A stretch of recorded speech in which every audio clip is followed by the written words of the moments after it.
Ռուսաստանի Դաշնության պատգամավոր Զատուլինը, Կոնստանտին Զատուլինը, որին վստահաբար մեծ դիտողները ճանաչում են, Զատուլինը միշտ աչքի է ընկել հայապաշտպան իր գծով, հիմնականում Արցախով շատ հետաքրքրված եւ Արցախի հիմնահարցը շատ մանրամասն տիրապետող մարդ է։ Զատուլինը մարդ է, ում մուտքը Հայաստան Նիկոլի իշխանությունը փակել էր եւ թույլ չէր տվել, որ Զատուլինը գար մասնակցեր քննարկման։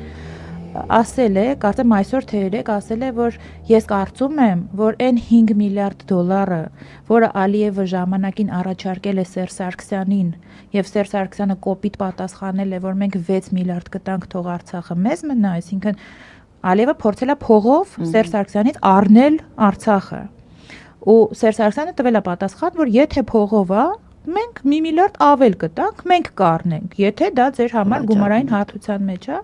Ու Զատուլինը համոզմունք է հայտնել, որ այդ 5 միլիարդը, որը Սերժ Սարգսյանը չվերցրեց, հավանաբար վերցրել է Նիկոլ Փաշինյանը։